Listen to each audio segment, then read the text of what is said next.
नमस्कार साथियों। एक बार पुनः आपका आपने यूट्यूब चैनल पर हार्दिक स्वागत और अभिनंदन करता हूं। जैसे हमने कला संस्कृति के अंदर एक टॉपिक शुरू किया था, भाषा और बोलियां। आपने जो टॉपिक शुरू किया था साथियों, उस टॉपिक का नाम है भाषा व बोलियां।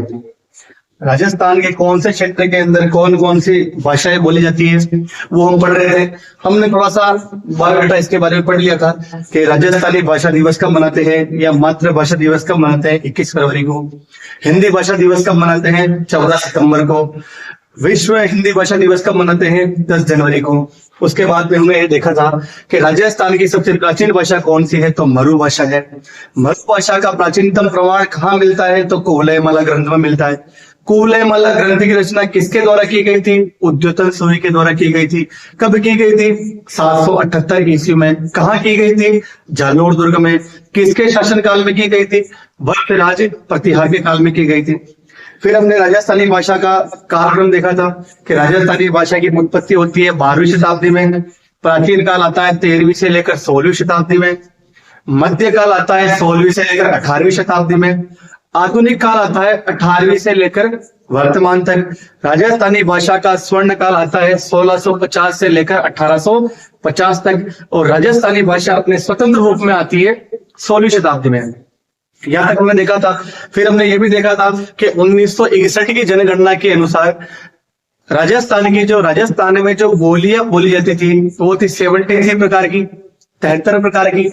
लेकिन 2011 के जो आंकड़े आए उन आंकड़ों में राजस्थान में 71 प्रकार की बोलियां बोलते हैं। यहां तक हमने देखा था। उसके बाद में हमने ये देखा था कि राजस्थान के क्षेत्र में या जयपुर के क्षेत्र में या राजस्थान के क्षेत्र में सबसे पहले राजस्थानी भाषाओं का सर्वेक्षण करने वाला व्यक्ति कौन था, रेवरेड मैकलिस्टर। कहां पर किया था, जयपुर में किया था। कब किया था, 1887 में किया था। किस नाम से किया था, survey of dialects spoken in the state of Jaipur के नाम से किया था। लेकिन हमने आगे ये भी पढ़ा था कि राजस्थानी भाषा शब्द, राजस्थानी भाषा का वैज्ञानिक अध्ययन, राजस्थानी भाषा का विभाजन करने वाला जो व्यक्ति था उस व्यक्ति का नाम है जॉर्ज अब्राहम गियर्सन। इन्होंने अपनी पुस्तक the linguistic survey of India में किया था।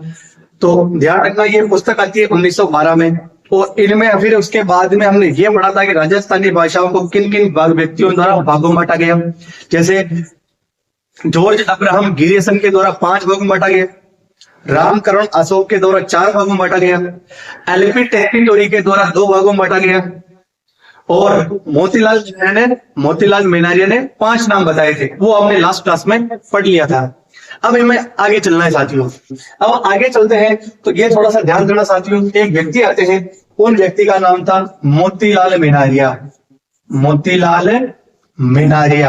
मोतीलाल मेनारिया ने क्या किया, राजस्थान के क्षेत्र में जो बोलियां बोलते हैं ना, इन राजस्थान के क्षेत्र में जो बोलियां बोलते हैं, इन बोलियों की उत्पत्ति कहां से होती है, उसका आप चार्ट मानो तो चार्ट, वंश मानो तो वंश, वो तैयार किया था इन्होंने। एक पूरा पेड़ तैयार किया था। मोतीलाल मेनारिया के अनुसार सबसे पहले भाषा आई थी, उस भाषा का नाम था भारूपीय भाषा। भारूपीय भाषा के बाद में आती है आपके आर्य भाषा के बाद में आती है आपकी वैदिक संस्कृत। वैदिक संस्कृत यहाँ के 2 भागों में बढ़ती है। पहली आती है आपके पाली भाषा, फिर दूसरी आती है आपकी लौकिक संस्कृत। ऐसे पढ़ना, अपना उद्गम यहां से होता है। पाली भाषा को इन्होंने 3 भागों में बांटा। पहली थी शौरसेनी प्राकृत,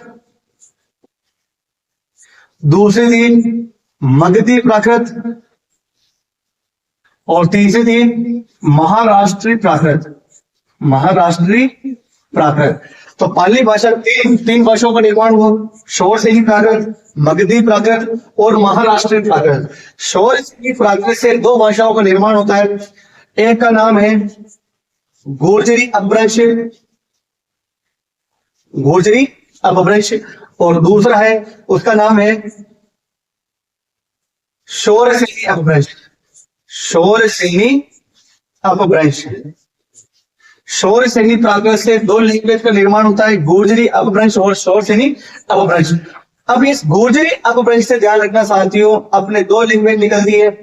पहली निकलती है अपनी राजस्थानी और दूसरी निकलती है उसका नाम है गुजराती। गुजराती शौर सैनी अपभ्रंश से हिंदी भाषा का निर्माण होता है। तो ये चार्ट हम आगे बढ़ाएंगे, बताएंगे इसको। समझना, मोतीलाल मीनारिया ने राजस्थानी भाषा की उत्पत्ति से संबंधित एक चार्ट तैयार किया था। भारोपीय भाषा, इसके बाद आर्य भाषा, आर्य भाषा के बाद वैदिक संस्कृत, वैदिक संस्कृत के बाद पाली, पाली को 3 भागों में बांटा। शौर सैनी प्राकृत है, मगधी प्राकृत है, महाराष्ट्री प्राकृत है। शौर सैनी प्राकृत को 2 भागों में बांटा, पहले गुर्जरी अपभ्रंश है, दूसरी शौर सैनी अपभ्रंश है। गुर्जरी अपभ्रंश से 2 भाषाओं का निर्माण हुआ, राजस्थानी और गुजराती। आगे ध्यान रखना साथियों, शौर सैनी अपभ्रंश जो है इससे अपने हिंदी भाषाओं का निर्माण होता है।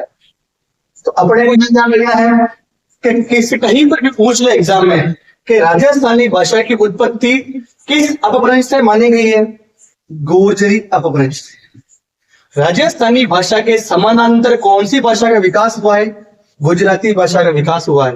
अब आगे, ये तो मोतीलाल मीनारिया है, हम इतिहास में एक व्यक्ति की बात कोई मान नहीं सकता, इसलिए अलग अलग जो है विद्वान आए और उन्होंने अपने मत दिए। तो जैसे मोतीलाल मीनारिया ने गुर्जरी अपभ्रंश बताया, वैसे कोई व्यक्ति आता है वो शौर सैनी बताता है, कोई और व्यक्ति आया उसने नागर बताया, कोई और व्यक्ति आया तो उन्होंने सौराष्ट्र बताया। अलग अलग व्यक्ति हैं। जैसे इसको मिटा देता हूं, फिर आगे लिखेंगे इसको।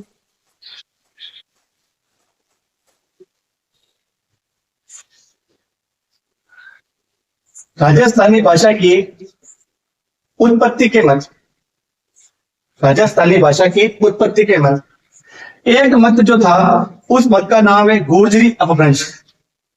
गुर्जरी अपभ्रंश, इसका समर्थन करने वाले व्यक्ति थे, उनका नाम है मोतीलाल मीनारिया।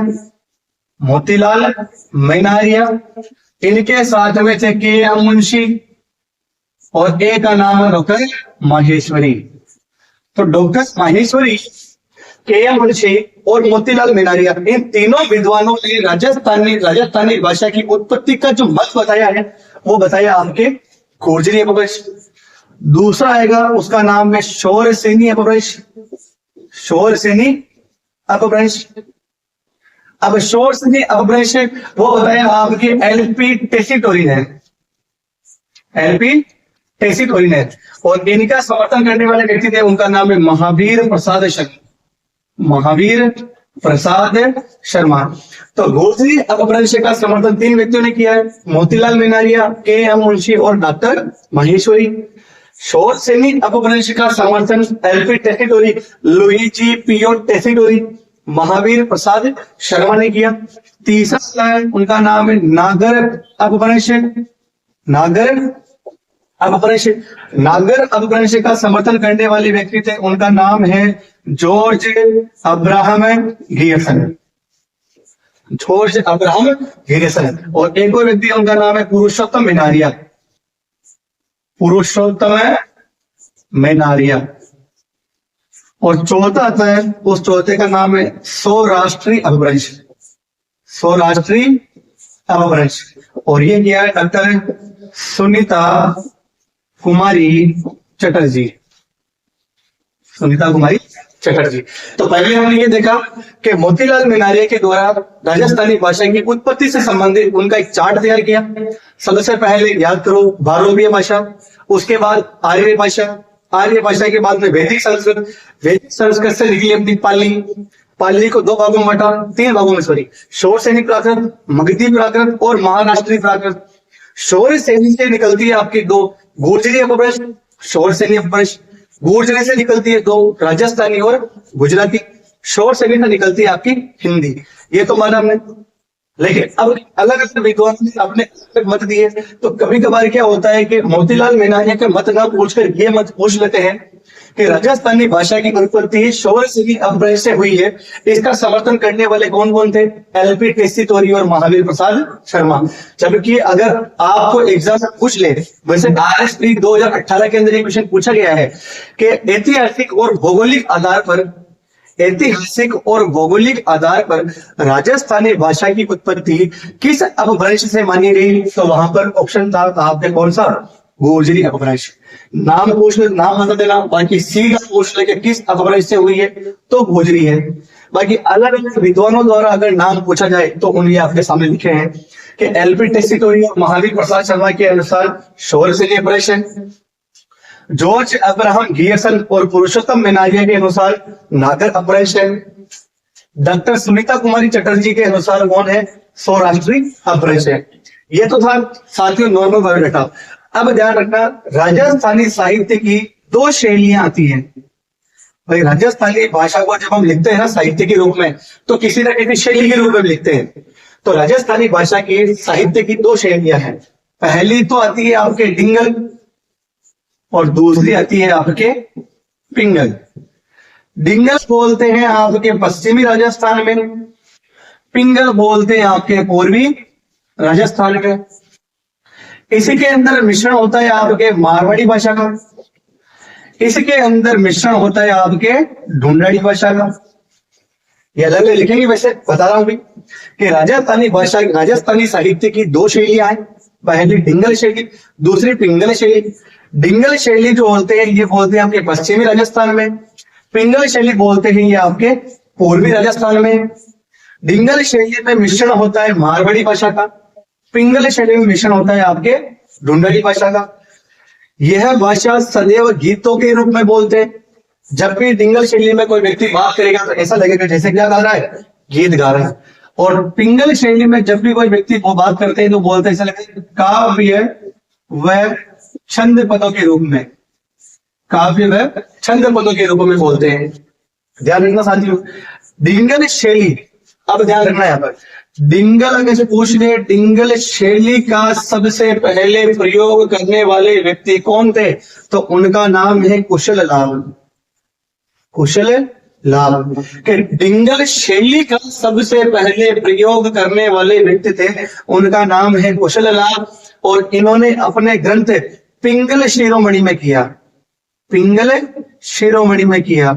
डिंगल शैली का सबसे पहले प्रयोग हुआ है आपके पिंगल शिरोमणि में, करने वाले व्यक्ति थे उनका नाम है कुशल लाभ। लेकिन ये लिखा हुआ है डिंगल शब्द, अगर पूछ ले कि डिंगल शब्द का सबसे पहले प्रयोग करने वाले व्यक्ति कौन थे, तो उनका नाम है बांकीदास। कौन सा दास है?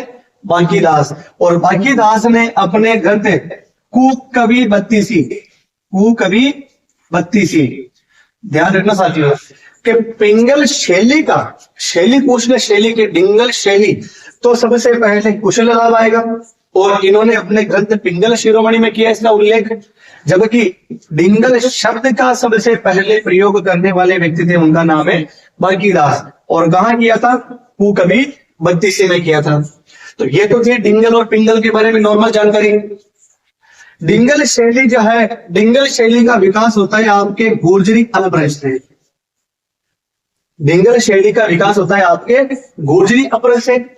पिंगल शैली का विकास होता है आपके शौरसेनी अपभ्रंश से, शौरसेनी अपभ्रंश से होता है। ठीक है साथियों, फिर इसके अंदर बढ़ेंगे, पहले डिंगल शैली पढ़ेंगे हम मारवाड़ी भाषा। मारवाड़ी भाषा पहले एक बार यहां तक इसको नोट डाउन कर लेते हैं, लिख लेते हैं, वरना फिर आपके फिर सोचोगे गुरुजी बहुत लंबा लंबा बता रहे हैं, आगे से निकल जाएगा। एक बार नोट डाउन कर लीजिए इसको, लिखो। मोतीलाल मेनारिया ने राजस्थानी भाषा की उत्पत्ति से संबंधित एक परिवार या वंश या पेड़ या चार्ट तैयार किया। सबसे पहले आती है आपके भारोपीय भाषा, भारोपीय भाषा। उसके बाद आती है आपके आर्य भाषा, आर्य भाषा के बाद में आती है आपके वैदिक संस्कृत, वैदिक संस्कृत। वैदिक संस्कृत को दो भागों में बांटते हैं, पहला था पाली और दूसरा था लौकिक संस्कृत। लौकिक संस्कृत। पाली को 3 भागों में बांटा। 3 भागों में कौन कौन सा? शौर सेनी प्राकृत, मगधी प्राकृत और महाराष्ट्री प्राकृत। उसके बाद शौर सेनी से 2 भागों में बांटा। कौन कौन से? गुर्जरी अपभ्रंश और दूसरा शौर सेनी अपभ्रंश। गुर्जरी अपभ्रंश से हुआ है 2 का निर्माण, एक तो अपने राजस्थानी और दूसरी है अपनी गुजराती, और इससे हुआ है हिंदी का। ठीक है साथियों, एक बार इसको देख लो आप।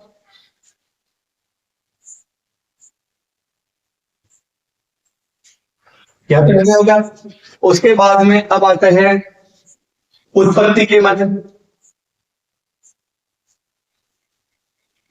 उत्पत्ति के मत के राजस्थानी भाषा की उत्पत्ति के मत कौन कौन से हैं? पहला मत कौन सा है?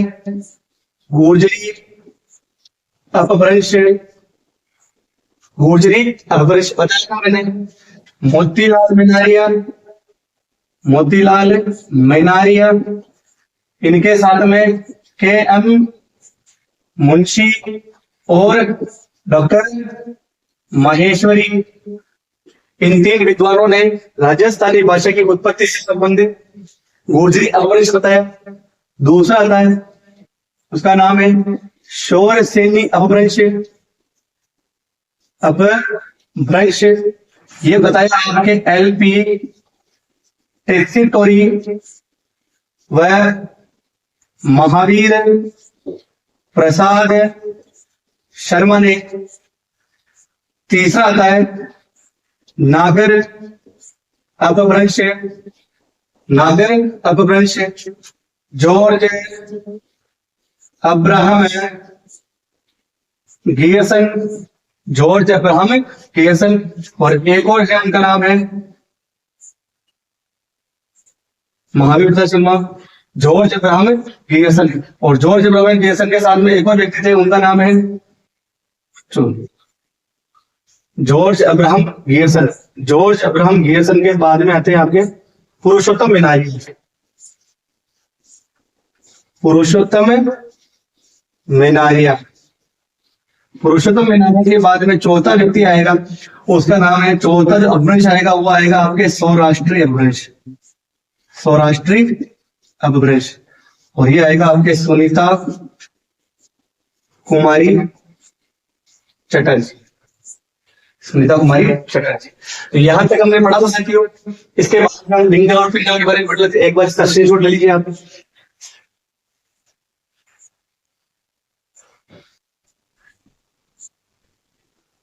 यहां पर लिख लिया हमने। उसके बाद में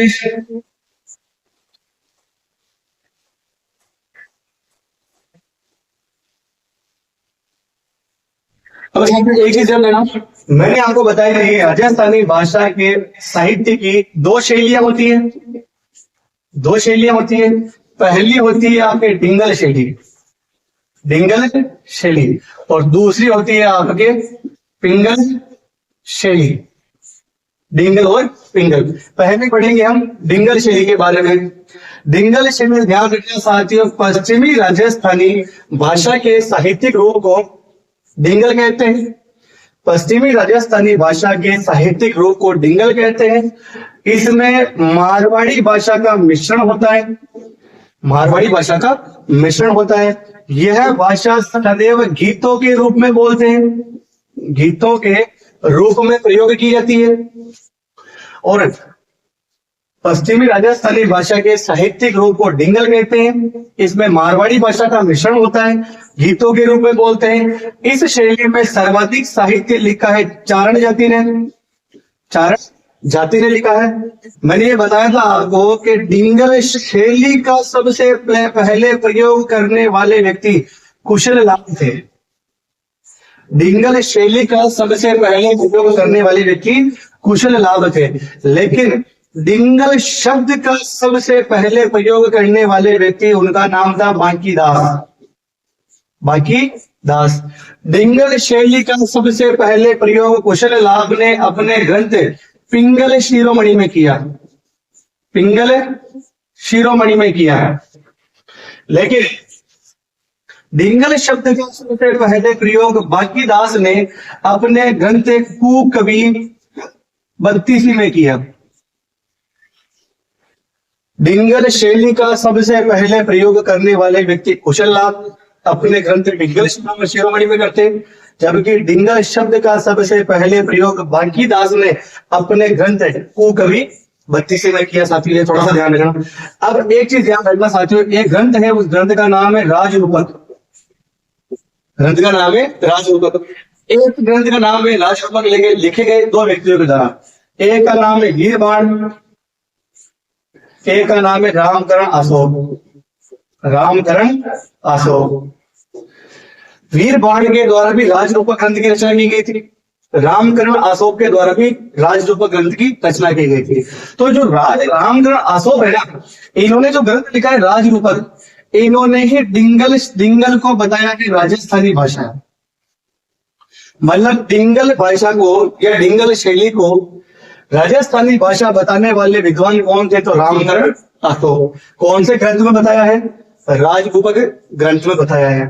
अब इस डिंगल शैली में हम पढ़ेंगे एक भाषा है, उस भाषा का नाम है मारवाड़ी। मारवाड़ी भाषा। तो इसके अंदर पढ़ेंगे हम मारवाड़ी भाषा।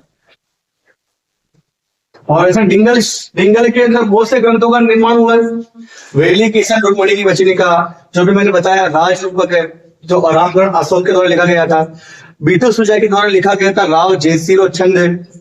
बहुत सारे ग्रंथ लिखे गए थे। तो पहली आती है डिंगल शैली के अंदर अपनी भाषा, उसका नाम है मारवाड़ी।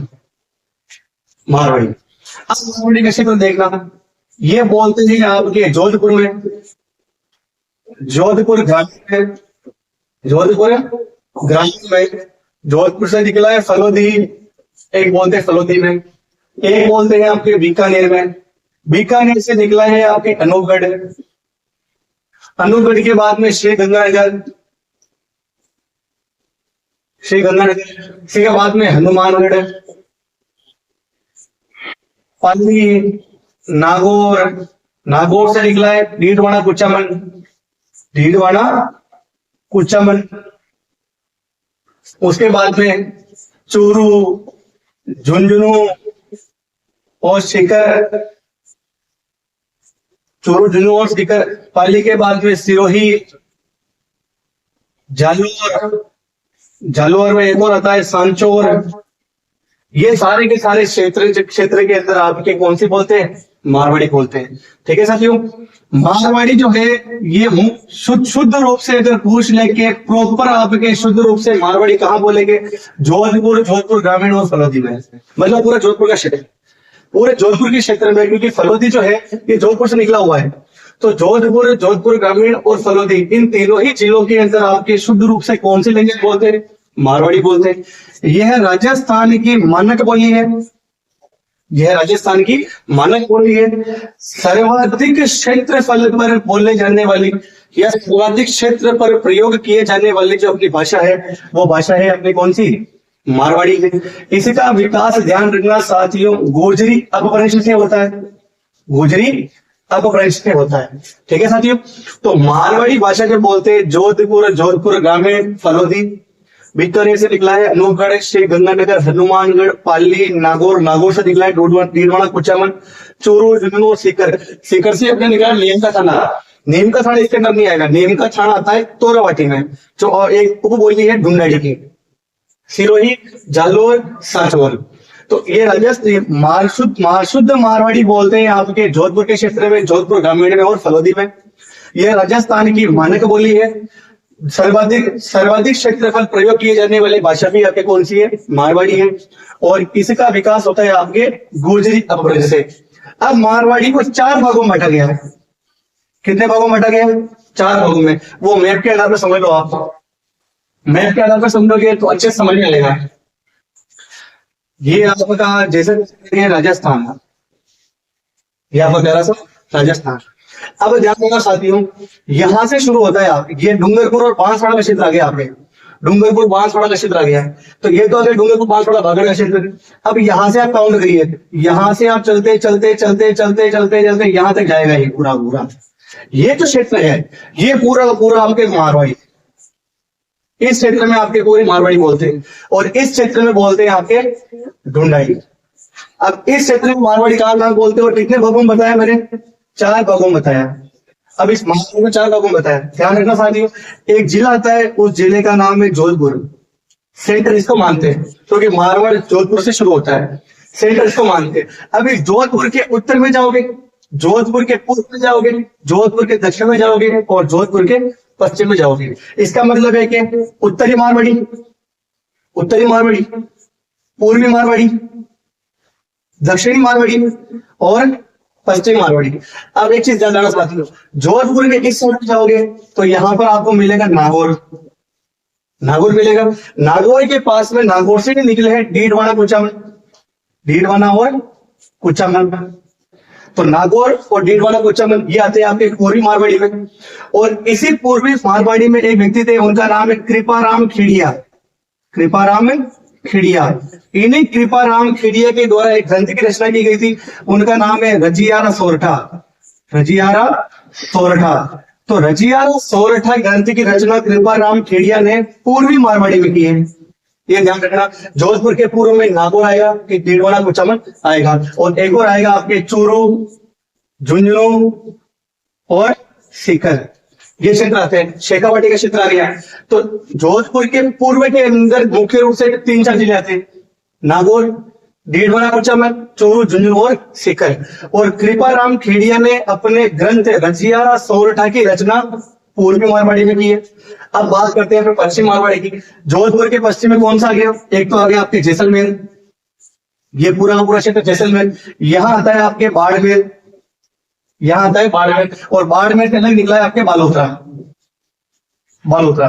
तो जोधपुर के पूर्व पश्चिम में पश्चिमी मारवाड़ी बोलते हैं आपके जैसलमेर, बालोतरा और बाड़मेर। अब बात करते हैं दक्षिणी। दक्षिणी के अंदर आ जाओ जालोर, सिरोही, उदयपुर, इसी के बाद सलूंबर, यहाँ प्रतापगढ़ है, सॉरी राजसमंद है, भीलवाड़ा। ये सारे क्षेत्र जो है साथियों ये आता है आपके दक्षिणी मारवाड़ी, मतलब पूरा मेवाड़ का क्षेत्र आ गया, मेवाड़ का क्षेत्र आ गया सारा का सारा। उदयपुर, सलूंबर, भीलवाड़ा, राजसमंद, सिरोही आ गया, सिरोही के बाद में जालौर आ गया, जालौर के बाद में पाली आ गया। ये सारे के सारे दक्षिणी मारवाड़ी बोलते हैं। अब आ जाओ उत्तरी मारवाड़ी में। उत्तर में जोधपुर के उत्तर में कौन सा है? यहाँ आपके है बीकानेर, बीकानेर से पास में निकला अनूपगढ़, अनूपगढ़ के यहाँ श्री गंगानगर और एक है हनुमानगढ़। तो ये सारे के सारे जिले हैं साथियों आपके किसमें? पश्चिम मारवाड़ी। तो जोधपुर को सेंटर मानते हुए अब जोधपुर मारवाड़ी के अंदर जोधपुर के पूर्व में कौन कौन से जिले? नागौर, डीडवाना कुचामन, चूरू, झुंझुनू और सीकर। जोधपुर के दक्षिण में कौन सा है? पाली, जालोर, सिरोही, उदयपुर, सलूंबर, राजसमंद, भीलवाड़ा और ध्यान रखना साथियों प्रतापगढ़, प्रतापगढ़। ये डूंगरपुर और बांसवाड़ा पर छोड़ कर जितने भी सारे जिले आएंगे इस साइड को सारे सारे मारवाड़ी आएंगे। पश्चिम में जो पश्चिम मारवाड़ी में जैसलमेर, बालोतरा और बाड़मेर। अब एक चीज ध्यान देना साथियों, मैंने उत्तरी मारवाड़ी में जैसे जिस प्रकार पूर्वी मारवाड़ी में कृपाराम खेड़िया के द्वारा एक ग्रंथ की रचना की गई थी, उस ग्रंथ का नाम था रजियारा सोरठा।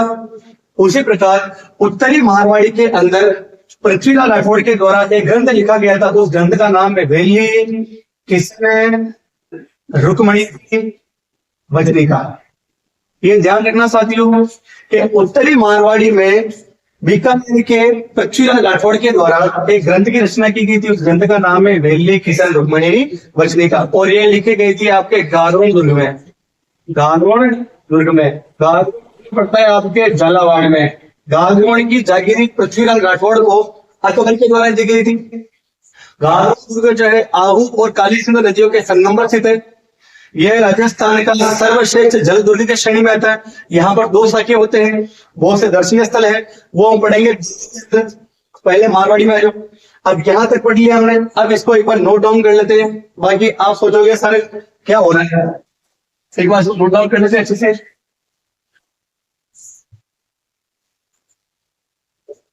राजस्थानी भाषा साहित्य की दो शैलियां हैं। पहली डिंगल, दूसरी पिंगल। हेडिंग डालना डिंगल शैली। पश्चिमी राजस्थानी भाषा का साहित्यिक रूप मारवाड़ी मिश्रित भाषा है। सर्वाधिक साहित्य चारण जाति ने लिखा। सर्वाधिक साहित्य चारण जाति ने लिखा। विकास किससे होता है? गुर्जरी अपभ्रंश से। गीतों के रूप में बोली जाती है। गीतों के रूप में बोली जाती है। नोट डाउन कर लेना, नोट लिख लेना। रामकरण आसुम ने अपने ग्रंथ राज रूपक में डिंगल को ही राजस्थानी भाषा बताया। उसके बाद डिंगल शैली का सर्वप्रथम प्रयोग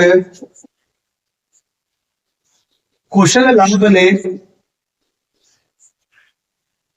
अपने ग्रंथ पिंगल शिरोमणि में किया।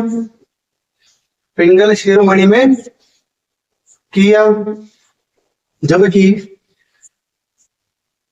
डिंगल शब्द का सर्वप्रथम प्रयोग बांकीदास ने अपने ग्रंथ कवि 32 में किया। अब इसके अंदर पहली जो भाषा आती है उस भाषा का नाम है मारवाड़ी भाषा। मारवाड़ी भाषा। मारवाड़ी भाषा का क्षेत्र कौन सा है? जोधपुर।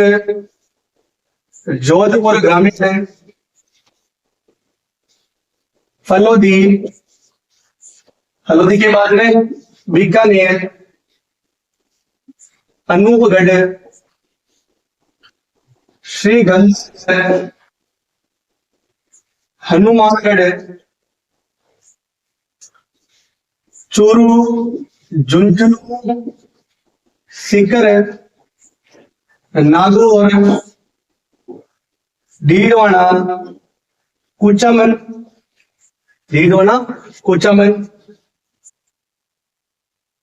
बाड़मेर, बालोतरा, पाली, जालौर, सिरोही, सांचौर। उसके बाद में आगे पाली, जालौर, सांचौर, उदयपुर, सलूम्बर।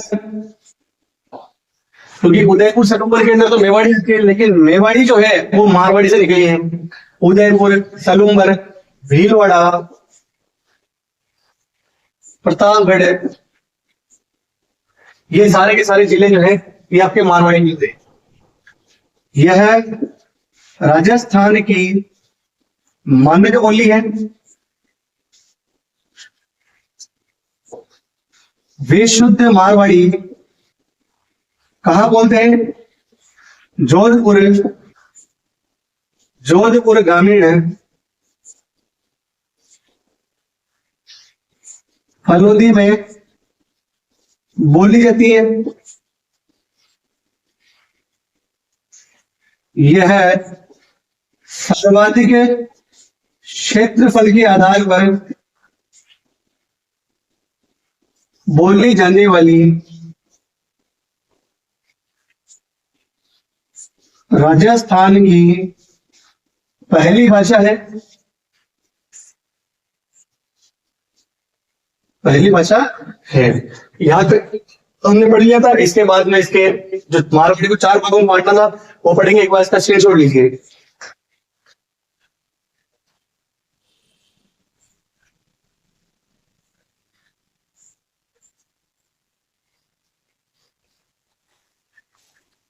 क्या देख लिया होगा।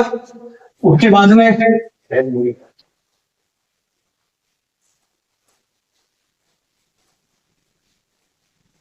इसके बाद पढ़ते हैं।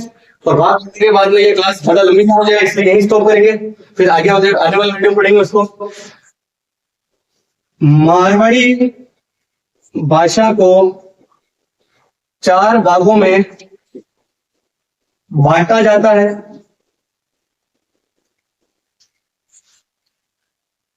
पहला पूर्वी मारवाड़ी। पूर्वी मारवाड़ी कौन कौन सी जिले बताए थे मैंने? नागौर, दीवाना, कुचामन,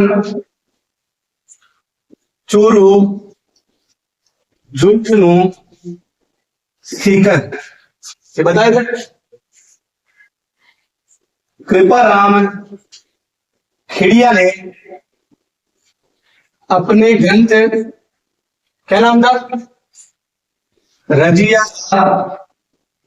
सोरठा की रचना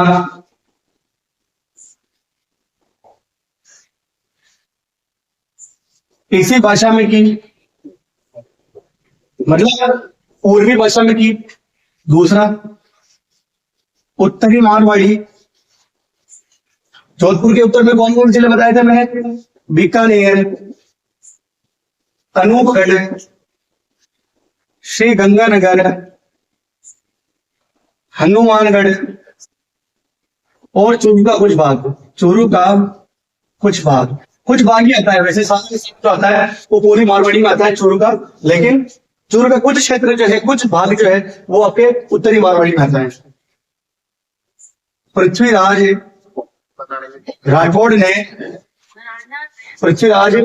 राठौड़ ने अपने ग्रंथ वेली किशन रुक्मणी वचनिका की रचना इसी भाषा में की। अगली आती है आपकी तीसरी।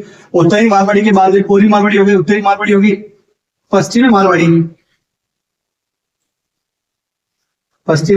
मारवाड़ी। जोधपुर के पश्चिम में कौन कौन से जिले हैं आपके? जैसलमेर है, बाड़मेर है और बालोतरा है। अब इन क्षेत्रों के अंदर, इन जिलों के अंदर कौन कौन सी बोलियां बोलते हैं? जैसलमेर में कौन सी बोली बोलते हैं? आपके नागौर, कुचामन, बीरवाड़ा में कौन सी बोली बोलते हैं? ये पढ़ेंगे हम आगे आने वाले वीडियो में। चौथी आती है आपकी दक्षिणी मारवाड़ी। दक्षिणी मारवाड़ी में पहल जाएगा आपके, दक्षिण में आएगा आपके पाली, जालोर, सिरोही, जालोर से निकला है आपके सांचौर, उदयपुर, सलूंबर, भीलवाड़ा, राजसमंद, प्रतापगढ़। ठीक है साथियों, तो आज तक हमने ये पढ़ा है कि मारवाड़ी कितने भागों में बांटते हैं। 4 भागों में बांटा गया था। ठीक है, यहां तक आपने लिख लिया होगा।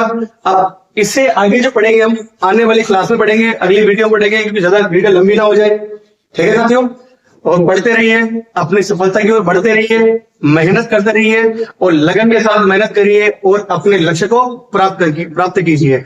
जय हिंद।